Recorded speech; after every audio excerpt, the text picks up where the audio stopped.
Edisi 17 Agustus Batur mah rame init ka lapang, ieu mah kalah init ka klinik ngubaran si Pangais.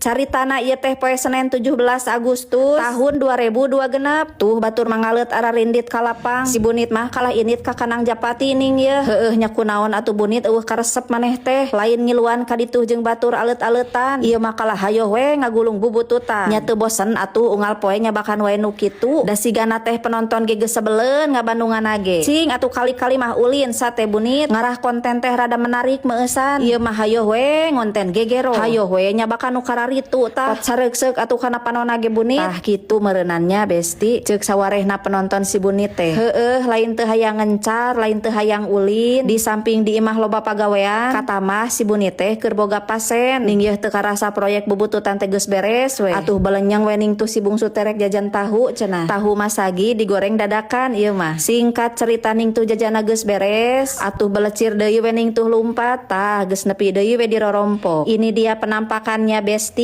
Si tahu masagi digoreng dadakan, kriuk di luar, lembut di dalam. Singkat cerita jol geus beres we ieu teh sarapanna teh. Atuh hayu we ah besti ayeuna mah urang ngamaranian wadah nu rarewo, wadah anu baredegong. Tiba heula keneh dititah marani ku sorangan, nepikeun ka kiwari teu pernah ngagararugu. Ning yeuh ngajarentul we digulang gaper ge. Singkat cerita ngamanian wadahna geus rengsek, lanjut we ayeuna mah urang ngamanian wastapelna besti. Tuh kerana ge bisa luak liuk ieu mah, bisa gideg, bisa tungkul, bisa tangah. Alhamdulillah singkat cerita pagawean geus beres, dapurna geus bersih, geus gulawing. Jol gejelig we ieu teh di waktu sore besti. Kulantaran tadi teh aya nu nawaran hulu jeung buntut. Heg dadakan cenah ieu teh karek mencit. Atuh langsung we disikat ku si bunit teh. Tuluy we di pulasara diberesihan ning ieu. Bari kokojona ge ieu mah panjang aya beheungan besti. Ah pokona mah gaji we ieu mah. Bari si bunit ngamanian kokojo, tah ieu si bungsu hoyong ngagoreng vitamin Z cenah. Heueuh nyempek we lumaku ku sorangan cekeng teh. Matak diantep we ning tuh sing bisaeun. Tah ngulub enog ku sorangan deui eta teh. Ieu mah kanggo teteh Pangais cenah besti. Tah anu nuju ngagibrik paranas tiris. Ning tuh tekung silila vitamin Z na ge geus asak we. Tah ieu si enog na geus tiis tuluy we dilaanan bajuna. Atuh geus sitaranyang mah wadahan we kana piring. Atuh hayu we lanjut urang anterkeun urang persembahkeun kanggo sang pasien. Sok mangga geura dituang. Tah ieu proyek hulu jeung buntut na geus bararesih kabeh. Tuluy we urang awuran bumbu-bumbu kehidupan biar hidup ini lebih berwarna dan lebih berasa. Tah ieu si kokojona mah urang asupkeun heula kana lomari tiis. Atuh tuluy we ieu si buntut nama urang gojojoskeun kana minyak panas. Ari kahayang mah ieu teh hayang nyobaan di sebelakeun. Pedah ceuk batur ngeunah cenah besti. Ah kulantaran waktu geus burit ieu teh paya asak we ieu mah. Singkat cerita jol gejelig we di waktu peuting ieu teh besti. Beuki peuting teh kalakot beuki nyebret si Pangais teh. Matak hayu we ah besti urang bawa urang pariksa. Tah bari dikawal ku si bungsu dicekelan. Tuh